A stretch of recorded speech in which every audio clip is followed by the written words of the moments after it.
नमस्कार दोस्तों, हेलो किसान चैनल में आपका स्वागत है। किसान भाइयों, आज हम आए हैं दिल्ली के अंदर।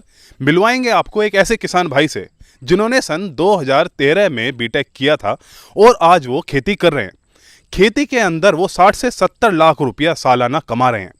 उनसे जानेंगे कि वो 60 से 70 लाख रुपया खेती के अंदर कैसे कमा रहे हैं, क्या उन्होंने नया किया जो किसान भाई नहीं कर रहे हैं। आइए बात करते हैं अभिषेक जी से। अभिषेक जी, हमें ये बताइए, आपने इंजीनियरिंग की हुई है जी। इंजीनियरिंग को छोड़ के, कोई जॉब छोड़ के, टेबल की जॉब छोड़ के, ऑफिस की जॉब छोड़ के आप खेती के अंदर कब आए और कब आपके दिमाग में आया और क्यों आए, हमें ये बताइए एक बार। देखिए 2 साल पहले मैं खेती के अंदर जो मेरा एंटर हुआ वो 2 साल पहले हुआ। और खेती में आने का मेरा सबसे बड़ा रीज़न था कि जो आप ये बता रहे हैं 9 to 5 की जो टेबल जॉब है, इसमें आदमी 40 साल में 45 साल में किसी को बीपी, किसी को शुगर, किसी को कोई कुछ ना कुछ बीमारी, हार्ट डिजीज़ हो जाती हैं। तो हेल्थ सेक्टर में थोड़ा मेरा काम करने का मन था, तो उससे जुड़ते हुए मैंने अपना किचन गार्डन सेटअप किया। 1 साल तक मैंने अपने किचन गार्डन को सेटअप करते हुए देखा। किचन गार्डन में मैंने ट्रेडिशनल एक्जॉटिक वेजिटेबल्स अपने लिए उगाई, उनको खा के देखा और जो मार्केट में वेजिटेबल्स अवेलेबल थी उनका देखा, तो डिफरेंस बहुत ज़्यादा लगा। और अपने उसके बाद खेतों में आके देखा कि रासायनिक खेती से लोग मतलब किस तरह के मतलब रसायन का अब्यूज़ कर रहे हैं। यूज़ की जगह अब वो अब्यूज़ हो चुका है। किसी टाइम पे वो हमारे यूज़ के लिए आए थे, बट अब लोग उसका अब्यूज़ कर रहे हैं। धड़ाधड़ रासायनिक खाते डाल डाल के ज़मीनों को कमज़ोर कर दिया, हमारी ज़मीन को कमज़ोर कर दिया है। और उससे जो सब्जियों की या जो प्रोडक्ट जो प्रोड्यूस हो रहा है उसकी गुणवत्ता में भी भारी गिरावट आई है। तो इसी रसायनों को हम खा के, कीटनाशकों का प्रयोग कर करके हमारी सेहत पे इतना फ़र्क आ चुका है कि जो 100 साल हमारी ज़िंदगी हुआ करती थी वो अब 50-60 साल में सिमट के रह गई है। और ये भी नहीं है कि 50-60 साल की जो ज़िंदगी है वो हमारी बहुत अच्छी हो, उसमें भी मान लीजिए 30-35 साल की उम्र में लोगों को डायबिटीज़, शुगर, बीपी, किसी को हार्ट अटैक और मतलब किडनी फेलियर्स और स्टोन्स की तो इतनी खैर प्रॉब्लम है जिसको ये तो आप सब लोग जानते हैं। आपका ये था कि न्यूट्रिशन वैल्यू कम हो रही है, इतनी बीमारियां आ रही हैं, तो देखिए जी, मेरा हेल्थ सेक्टर में थोड़ा जाने का वो था और उससे मतलब मैंने देखा कि 80% जो है हमारी डाइट मैटर करती है, चाहे हम कितना ही फिजिकल एफर्ट कर लें। जो हमारी जो बॉडी या जो हमारा स्ट्रक्चर है या हम हेल्दी रह सकते हैं वो हमारा किचन में है सब कुछ। और किचन में जो है वो सारा हमारे फार्म से जाता है। तो इन सारी चीज़ों को मैंने समराइज़ किया, देखा 6 महीने कैसे क्या कल्टीवेशन होती है, क्या ट्रेडिशनल मेथड्स है, इसमें क्या हम अच्छा कर सकते हैं, क्या इम्प्रूव कर सकते हैं, क्या नेगेटिविटी है। उस चीज़ पे वर्क करते करते मैं कल्टीवेशन में आ गया। मुझे 2 साल होने वाले हैं एग्रीकल्चर फील्ड में। यहाँ पे आप देखेंगे 14 एकड़ में मैं वेजिटेबल का काम कर रहा हूँ, एक एरोमेटिक प्लांट पे भी मैं काम कर रहा हूँ, हम ग्रेन्स भी कर रहे हैं और करीब 30 एकड़ में हम यहाँ पे खेती कर रहे हैं। तो मतलब कि मेन आपका ये उद्देश्य था कि जो भी न्यूट्रिशन वैल्यू या ये ख़त्म हो चुकी है, डाइट जो लोगों की बेकार हो चुकी है वो अच्छी हुए। सर, अब इसमें हमें ये भी बताइए कि आप इस 14 एकड़ से कितनी कमाई करते हैं, उसके बारे में बताइए। देखिए जी, सालाना तो हमने कभी ऐसे हम कैलकुलेट करते नहीं है कि जैसे मान लीजिए मैं बोल दूँ हम कमाते हैं भाई 60-70 लाख रुपए कमाते हैं। पर ये है कि जी अब वेजिटेबल एक कैश क्रॉप है और कैश क्रॉप में क्या होता है, आपकी डेली इनकम होती है। जैसे अब हमारा 1 एकड़ तोरी चल रहा है तो तोरी से हमें पर डे 2 से 3 हज़ार रुपये की इनकम हो रही है पर डे। और जैसे हमारा करेला चल रहा है तो करेले में भी हमारी 1500 से 2500 के बीच की डेली इनकम है। ऐसे ही हमारा बॉटल गॉर्ड चल रहा है, 1000-1500 रुपये पर डे उसकी भी इनकम है। तो इस तरीके से जब हम वेजिटेबल करते हैं तो उसकी एनुअल जो निकालना एक एकड़ का बड़ा मुश्किल हो जाता है, क्योंकि एक ही एकड़ में हम 3 से 4 फसल ले लेते हैं पर ईयर और हर क्रॉप की एक अलग इकोनॉमी होती है।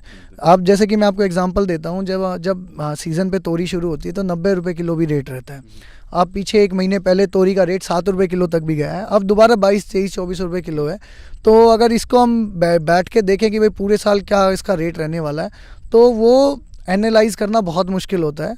ये मार्केट वैसे अगर वो देखें कि पर डे में जैसे आप बता रहे हैं, तो अंदाजन पर डे में कितनी कमाई आपकी हो रही है? देखिए जी, 14 एकड़ अगर वेजिटेबल मेरी एक साथ स्टार्ट होती है, मतलब मान लीजिए 14 सब्जियां मेरे पास तैयार हैं या कुछ सब्जियां रिपीटेड भी हैं, तो ये मान लीजिए मैं पर डे उनसे करीब 25 से 30 हज़ार रुपये पर डे कमा सकता हूँ। पर ये वो जब है जब आपका हार्वेस्टिंग का टाइम चल रहा है। अब अमूमन होता क्या है कि कोई आपका जो खेत है वो हार्वेस्टिंग पे है, कुछ जैसे 2 एकड़ मैंने बॉटल गॉर्ड या जो लौकी जिसको बोलते हैं वो लगाया हुआ है, वो अभी हार्वेस्टिंग उसकी स्टार्ट नहीं हुई है। आप अगर ऐसे देखें कि जैसे आप बता रहे हैं कि 25 से 30 हज़ार रुपये जो कैश क्रॉप है, ये आपके वेजिटेबल है, आप कमाते हैं जी उसमें आधे टाइम हम एक ये ले लेते हैं कि आधे टाइम पे नहीं होता जी उसमें, अगर वो लें तो उस हिसाब से अगर देखें तो 25 से 30 7.5 लाख रुपया 6 महीने का अगर लगाएं तो आप जी।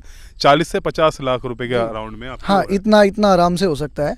और ये आप मतलब 6 महीने का ही हमें लगाना चाहिए, क्योंकि सोइंग का भी टाइम होता है और उसके बाद उसका फ्लावरिंग का भी टाइम होता है, तो फ्रूटिंग तक वो टाइम लगता है। तो 14 एकड़ में 6 महीने हम 6 महीने का हम लगा के चलते हैं, तो करीब 25 से 30 हज़ार 35 हज़ार भी। और मतलब हमारा टारगेट ये है कि हम पर डे इसको, जब हमारी हार्वेस्टिंग स्टार्ट हो, कोशिश ये रहेगी कि हम इसको 50,000 तक लेके जाएं।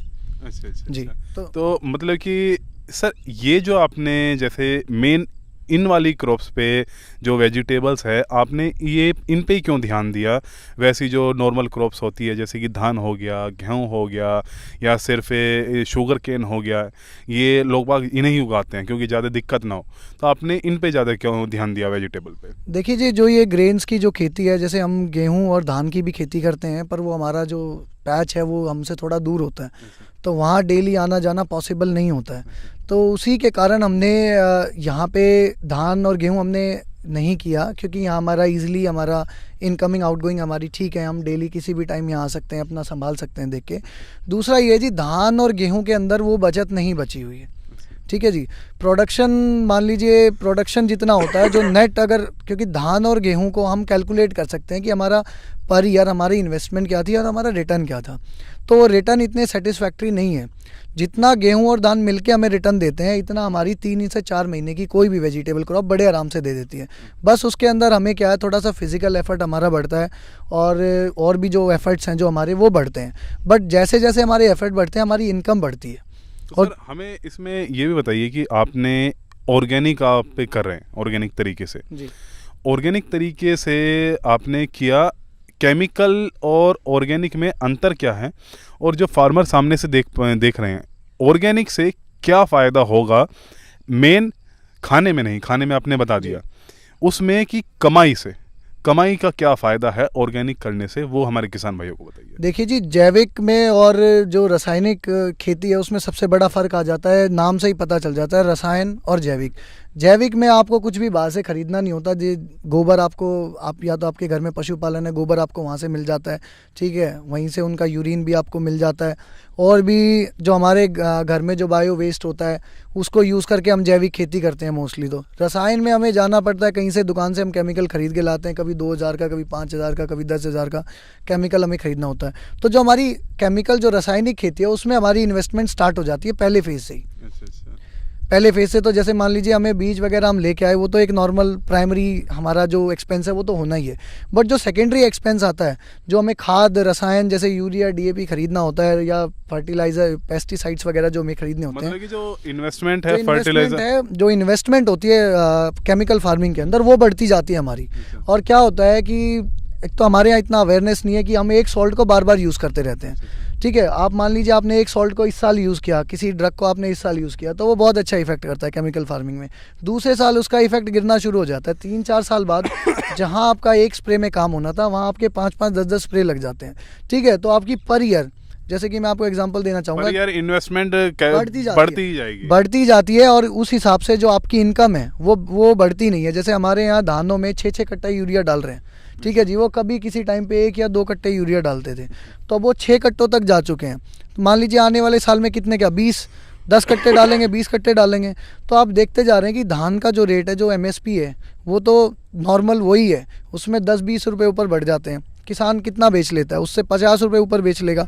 पर जब आप देखते जा रहे हैं, जो रसायन आप डालते जा रहे हैं, वो कितना बढ़ते जा रहे हैं, पर बैग 350-300 रुपये आपका बढ़ता जा रहा है। ये तो सर आपने बता दिया कि इसमें जो इन्वेस्टमेंट कर रहे हैं, केमिकल आप डाल रहे हैं, वो हर साल बढ़ते ही जा रहे हैं, और सभी किसान भाइयों को पता भी है। स्प्रे भी जहाँ पे एक काम करता था, जैसे गन्ने के अंदर भी देखें, जो कोरोजन काम करता था, आज उस पर 4 स्प्रे लग रहे हैं। टॉप बोरर के लिए अलग, कोरोजन 3 महीने के लिए काम करता है। बहुत सारी दिक्कतें हैं।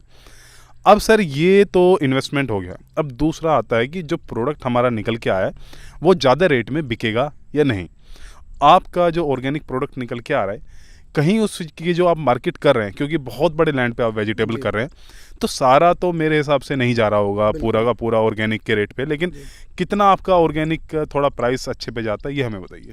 देखिए जी, मेरे पास एक तो सर्टिफिकेशन नहीं है ऑर्गेनिक का, अच्छा। ठीक है जी, ना कोई मतलब ऐसा मेरे पास प्रूफ है कि मैं अपने आप को बोलूं कि ऐसा मैं कोई ऑर्गेनिक फार्मर हूँ। ठीक है जी, मैं जैविक तरीके से खेती कर रहा हूँ, ये मैंने आपको बताया, आपने भी कहा भाई आप जैविक तरीके से खेती कर रहे हैं। तो मुझे सिर्फ इतना फ़ायदा हो रहा है अभी, मुझे सिर्फ इतना फ़ायदा है कि जब जो मैं अपना प्रोड्यूस लेके जाता हूँ, जैसे हमारे यहाँ पे रिलायंस फ्रेश, बिग बास्केट और मदर डेयरी और काफ़ी प्राइवेट वेंडर बैठे हुए हैं, जब मैं उनके पास अपना प्रोड्यूस लेके जाता हूँ तो वो मुझे प्रेफरेंस देते हैं। जो मेरे फार्म को विजिट या मेरी एग्रीकल्चर प्रैक्टिसेस देख के गए हुए हैं, वो मुझे प्रेफरेंस देते हैं कि अगर ये प्रोड्यूस इलाके में ये प्रोड्यूस हो रहा है तो हम उससे ख़रीदें। ठीक है जी, जैविक अभी ऑर्गेनिक तरीके से खेती करने का सिर्फ मुझे इतना बेनिफिट है कि मान लीजिए 10 किसानों ने वो चीज़ उगाई हुई है तो मेजॉरिटी ऑफ द ऑर्डर वो मुझे देते हैं। तो मतलब कि आपका माल कहाँ कहाँ पे जा रहा है अभी, ये बताइए मुझे। देखिए जी, मेरा माल अभी मदर डेयरी को जा रहा है, बिग बास्केट को भी मैंने पीछे दिया है। अब बिग बास्केट को मतलब मेरा प्रोड्यूस अभी स्टार्ट होगा, मैं दोबारा बिग बास्केट को दूंगा। रिलायंस वालों को भी मैंने पीछे दिया है। एक प्राइवेट वेंडर्स हैं, 2-3 प्राइवेट वेंडर्स हैं, उनको भी मैं देता हूं। और ऐसा होता है जी, हमारे सुबह मॉर्निंग में हमारे पास कॉल आ जाती है कि जी इतना इतना प्रोड्यूस हमें चाहिए, ठीक है, तो और उसी को हम लोड करके भेज देते हैं। जो ये आपसे रिलायंस फ्रेश आपसे या ये चीज़ें खरीदते हैं, मार्केट के हिसाब से इनका प्राइस कितना आपको लगता है कि कितना? मार्केट के हिसाब से जो नॉन ऑर्गेनिक कर रहे हैं मुझे सेम प्राइस मिलता है अभी। अच्छा। क्योंकि मेरे पास नहीं, जो रिलायंस फ्रेश खरीदता है, मान लीजिए जैसे आपने नॉर्मल मंडी में आप बिक्री कर रहे हैं किसी चीज़ की, और रिलायंस फ्रेश आपसे खरीदता है, तो उसमें फ़ायदा है या नहीं है? देखिए, फ़ायदा ये है, जब हम यहाँ से मंडी लेके जाते हैं तो हमारी ट्रांसपोर्टेशन कॉस्ट आती है। वहाँ पे जो आड़ती होता है वो अपना परसेंटेज लेता है, उतारने वाली लेबर जो उतारना चढ़ाना होता है वो लेबर कॉस्टिंग हमारी लगती है। ठीक है जी, ये प्रॉब्लम्स आती है मंडी के अंदर। रिलायंस और ये जो बिग बास्केट, इनको जो हम दे रहे हैं, मदर डेयरी को हम दे रहे हैं, प्राइवेट वेंडर्स को दे रहे हैं, इनको देने का एक सबसे बड़ा जो बेनिफिट ये है कि एक तो हमारे वो बिल्कुल पास बैठे हैं, मेरे 3 किलोमीटर के एरिया में वो सारे बैठे हुए हैं। ठीक है ना, तो मेरी ट्रांसपोर्टेशन कॉस्ट लगती, ना मुझे बीच में किसी को अपना वो देना, उसका वो परसेंटेज देना, ना मेरी वहाँ पे लेबर लगती। यहाँ से हम ट्रेज के अंदर, क्रेट्स के अंदर पैक करके ले जाते हैं और वहाँ जाके सिर्फ हमें उसको वे करना होता है। वेट करने के बाद हमारा काम खत्म हो जाता है। विद इन 72 आवर्स में हमारे बैंक अकाउंट में हमारी पेमेंट आ जाती है। अच्छा। तो ये बेनिफिट है हमारा यहाँ नियर बाई देने का। और इसमें सर हमें ये और चीज़ बताइए कि जैसे आप रिलायंस फ्रेश में दे रहे हैं, बिग बास्केट में दे रहे हैं, इसमें जो एग्जॉटिक चीज़ें होती हैं जी, जो बहुत सारी चीज़ें हैं, तो वो वहाँ पे बिकने में कोई दिक्कत नहीं होता होगा मेरे हिसाब से। तो क्या आप वो उगाने में भी किसान भाइयों को फ़ायदा, क्योंकि मंडी में जैसे कि लेटिस है या ये सारी चीज़ें हैं, या जो आपका एक ब्रोकली हो गया, ये बिकने में वहाँ पे मेरे ख्याल से मंडी में शायद बिकता ही ना हो ये सारी चीज़ें।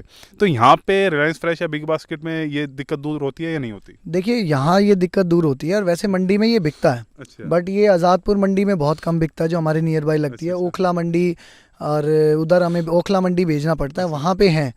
एक INA में भी मार्केट है, वो सिर्फ एग्जॉटिक ही है। तो हमें वो काफ़ी दूर पड़ता है। ऐसा नहीं है हम वहाँ नहीं बेचते हैं, हम बेचते हैं, वहाँ भी बेचते हैं। जब हमारा एक्सेस में होता है तो हम वहाँ भी बेचते हैं। पर वहाँ हमें क्या करना होता है, हमें अपने प्रोड्यूस के साथ जाना पड़ता है और उससे डायरेक्ट कॉन्टैक्ट करना पड़ता है। क्योंकि पर्टिकुलर वेजिटेबल के लिए मतलब वहाँ पे एक आड़ती 1 या 2 पर्टिकुलर वेजिटेबल पे, एक्जॉटिक में पर्टिकुलर पे काम करता है। इसका जो ट्रेड वॉल्यूम होता है वो भी कम होता है। रिलायंस फ्रेश और बिग बास्केट और इधर प्राइवेट वेंडर्स को देने में ये फ़ायदा होता है कि हमें जो ट्रांसपोर्टेशन है, मतलब ये जो सबसे बड़े फैक्टर आते हैं, ट्रांसपोर्टेशन प्लस जो उनका परसेंटेज हो गया, और उसके बाद जो लेबर कॉस्टिंग आती है, ये बहुत बड़े फैक्टर होते हैं। जो हमारा एक्सपेंस आ जाता है फार्म से लेके हमें वहाँ पहुँचाने में, मंडी तक पहुँचाने में, वो एक्सपेंस हमारा यहाँ बच जाता है। ये सबसे बड़ा फैक्टर है, ये जो डिफरेंस है। दूसरा ये है कि मंडी का हमें ये पता नहीं होता कि क्या रेट होगा। ठीक है, बिग बास्केट है और ये जो प्राइवेट वेंडर्स है, ये ऑर्डर देते टाइम ही हमें कोट कर देते हैं जी आज इतना रेट है। तो वहाँ हमारे पास एक ऑप्शन रहता है, मतलब कि आपके पास ये ऑप्शन है कि ये हमें रेट दिया है, हमें जाना है या नहीं जाना। मंडी में अगर माल गया तो वापस तो कोई आता ही नहीं है। यहाँ पे एक बेनिफिट है। ठीक है, हमारे पास जैसे काफ़ी प्राइवेट वेंडर्स हैं, बिग बास्केट, रिलायंस वगैरह ये हैं। यहाँ पे हमारे पास चॉइस है। चॉइस ये है कि हम रिलायंस को दे सकते हैं, भाई आज रिलायंस ने कोट कर दिया 14 रुपीज़ पर केजी, तो हम उसको दे देंगे। मान लीजिए कल बिग बास्केट ने बोल दिया जी हम 16 में खरीदेंगे, तो हमारे यहाँ पे ऑप्शन है। यहाँ फार्मर के पास आता है चॉइस। जो कि मंडी के अंदर फार्मर के पास कोई चॉइस नहीं होती है, उसको बेचना ही बेचना है। अगर सामने वाले ने लेने से मना कर दिया तो उसको बेचारे को वो वहीं फेंकना पड़ेगा। यहाँ क्या है, हमारे पास आ जाते हैं ऑप्शंस। पहली बार किसान के पास कहीं ऑप्शन आता है अपना माल बेचने में, वरना ऐसा कहीं भी नहीं है। आप किसी मंडी चले जाएं, ठीक है, बहुत रेयर ही कोई प्रोडक्ट आपने उगा रखा है, कोई प्रोड्यूस कर रखा है या मंडी में आया ही नहीं, सिर्फ आप ही लेके आए हैं, तो शायद आपको वो ऑप्शन वहाँ मिल सकता है। वरना डे टू डे जो रेगुलर सब्जियां, जो रेगुलर ट्रेडिशनल वेजिटेबल्स जा रही हैं, उसमें आपको ऐसा ऑप्शन मिल जाए, ऐसा मंडी में बिल्कुल पॉसिबल नहीं है। तो सर हम इसमें एक और चीज़ बताइए कि जैसे जो हम ज़्यादातर अभी देख रहा हूँ मैं, जैसे मैंने बहुत सारे किसान भाइयों का इंटरव्यू लिया, उसमें जितने भी आदमी मुझे मिले जो कुछ नया कर रहे हैं, अच्छा कर रहे हैं, अच्छा मुनाफा कमा रहे हैं, वो सभी युवा हैं। तो जैसे आप भी एक युवा हैं, आप कैसे, और जो दूसरे युवा हैं और पढ़े लिखे, मेन बात है कि एग्रीकल्चर के अंदर पढ़े लिखे युवा अभी आ रहे हैं जो कि पहले नहीं था, तो आप कैसे प्रेरणा देना चाहेंगे जो सामने से किसान भाई देख रहे हैं, पढ़े हैं या कहीं जॉब भी कर रहे हैं, जैसे भी है, अगर वो एग्रीकल्चर के अंदर आना चाहते हैं, कहीं एक दिमाग में है या दिल में है, तो उन्हें कैसे इंस्पायर करना चाहेंगे, आप ये बताइए। देखिए, इंस्पिरेशन का तो ये है जी, अगर आप खेती करना चाहते हैं तो एकदम से खेती में ना कूदें, ठीक है। पहले अपने रिसोर्सेज पे, अपने जहाँ पे आप कल्टीवेशन करना चाहते हैं वहाँ की मार्केट को, क्योंकि किसान मार खाता मार्केटिंग में, किसान मार्केटिंग नहीं अपने प्रोडक्ट की, सिर्फ ये सब एक ऐसा प्रोफेशन है जहाँ प्रोफेशनल पर्सन अपनी मार्केटिंग नहीं करता। वरना आप किसी भी इंडस्ट्री में चले जाएं, जो भी प्रोड्यूसर होता है वो अपनी मार्केटिंग ज़रूर करता है, किसान अपनी मार्केटिंग नहीं करता, इसीलिए वो आज पीछे है।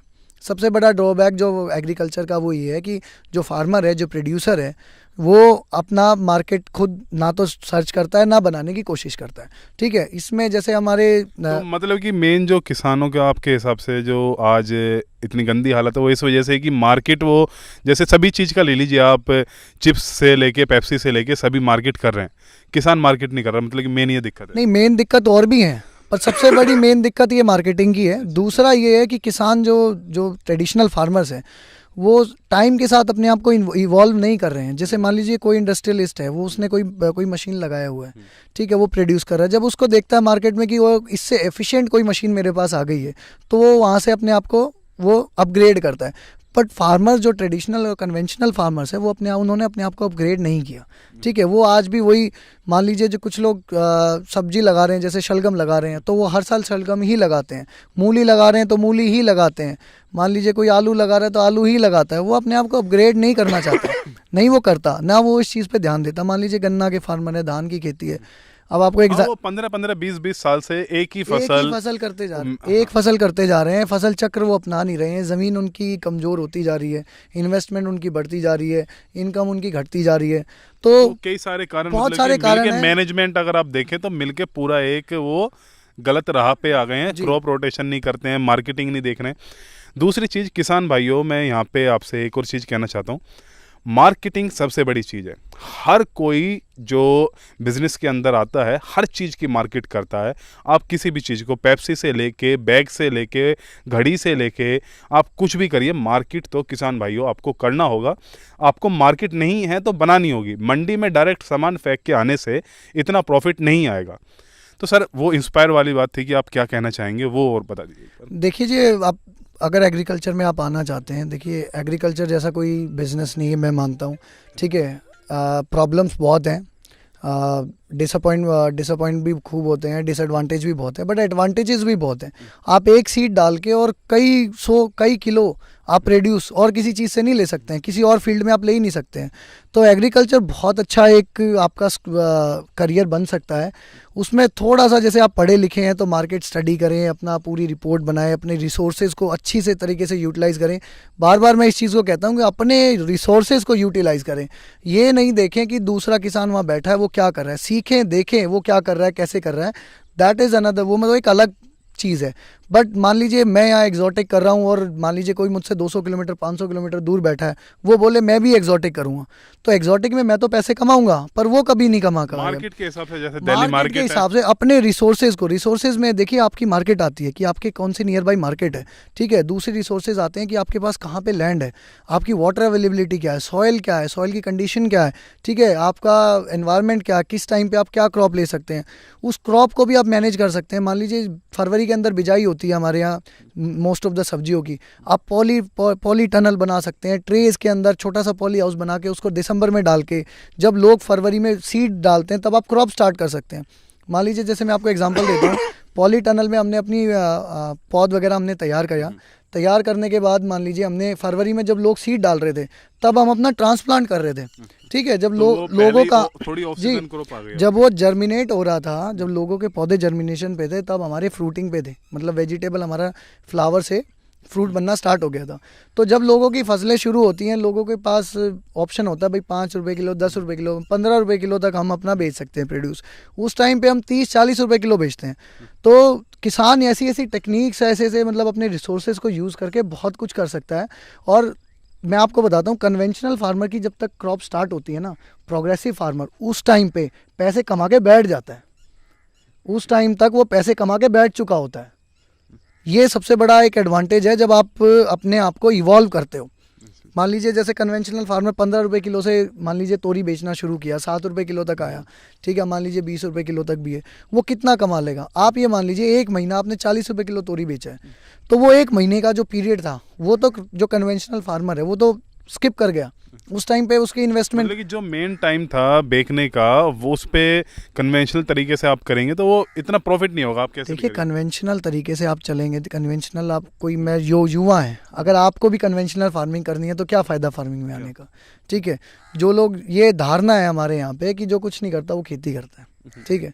ये धारणा ही आपको बदलनी है। आप कैसे बदल सकते हो? जब आप कुछ नया करने का, या आपके अंदर मान लीजिए आप पढ़े लिखे हो, वेल एजुकेटेड हो, टेक्नोलॉजी को आप देख रहे हो, जो लाइफस्टाइल आपके अपर जनरेशन ने जिया है, क्या आप वो लाइफस्टाइल जी रहे हो? नहीं जी रहे ना। तो फिर खेती आप जो आपकी अपर जनरेशन ने खेती की है, अगर आप वही खेती करते रहोगे तो आप मतलब कैसे उनसे डिफरेंशिएट? लाइफस्टाइल को तो आपने वेस्टर्नाइज कर लिया, बट अपनी खेती को आपने वहीं छोड़ दिया जहाँ वो थी, और इसीलिए खेती घाटे का सौदा बनता चला गया, फार्मर्स की कंडीशन गिरती चली गई। और जो युवा इसमें एग्रीकल्चर में आ रहे हैं, आपका देखना कोई भी युवा कन्वेंशनल मेथड से काम नहीं कर रहा होगा, कोई भी नहीं कर रहा होगा कन्वेंशनल मेथड से, क्योंकि कन्वेंशनल मेथड से अगर खेती करनी है तो इससे अच्छा, तो हमसे अच्छी खेती तो हमारे जो ऊपर वाली जनरेशन है वो जानती है, वो जनरेशन बहुत अच्छे से जानती है कन्वेंशनल करना। तो अगर कन्वेंशनल करना चाहते हैं तो उन्हीं को खेती करने दें, वो ज़्यादा अच्छा ऑप्शन है। हाँ, खेती में कुछ नया करना चाहते हैं, कुछ नई टेक्निक्स को यूज़ करना चाहते हैं, कुछ भी नहीं है। खेती सोचते हैं, हम पढ़ते हैं, कोई मेथड, कोई फार्मूला नहीं लगता है एग्रीकल्चर में, कोई इक्वेशन नहीं लगती है, कुछ भी नहीं लगता है। सिंपल, बिल्कुल एक सिंपल कॉन्सेप्ट है। आपने सीड डाला, ठीक है, कब सीड डालना है, कैसे डालना है, वो तो देखिए टेक्निक्स है। हम गाड़ी चलाना भी तो सीख जाते हैं, तो खेती भी इतना ही ईजी है, कोई इतना इसमें हार्ड एंड फास्ट या कोई रॉकेट साइंस इसके अंदर नहीं है। बस आपको सबसे बड़ी दिक्कत ये है कि कन्वेंशनल फार्मर जहाँ लैग कर रहा है, जहाँ कन्वेंशनल फार्मर जो काम नहीं कर पा रहे, आपको वो ही काम करना है। अगर वो काम आप कर पाते हो तो कन्वेंशनल फार्मर से आप कई गुना ज़्यादा पैसे कमा सकते हो। तो किसान भाइयों, ये अभिषेक जी से हमारी बात थी। इन्होंने आपको बताया कि कैसे आप एक नॉर्मल तरीके से अगर खेती करते हैं तो वहाँ पे आप प्रॉफिट नहीं कमा सकते, आप कुछ नया करें, एग्जॉटिक चीज़ उगाए। दूसरी मेन बात, मार्केट तो आपको देखनी पड़ेगी। मार्केट आप पास में देखिए। अगर आप ऐसे ही कि मंडी में हमने सामान उगाया, प्रोडक्शन ली और मंडी में डाल दिया, तो उसका रेट आपको कम ही पड़ेगा। तो सारी चीज़ें आप एनालाइज कीजिए कि क्या बिकेगा, कहाँ बिकेगा, क्या हमें उगाना चाहिए, कुछ नया आप करिए तो आपको प्रॉफिट होगा। और जैसे अभिषेक जी कम से कम 50 लाख रुपए साल के अंदर कमा रहे हैं, आप भी कमा सकते हैं, ऐसा कोई मुश्किल काम नहीं है। तो ये वाली वीडियो तो हम यहाँ पर ही समाप्त करते हैं। धन्यवाद। जय हिंद, जय किसान।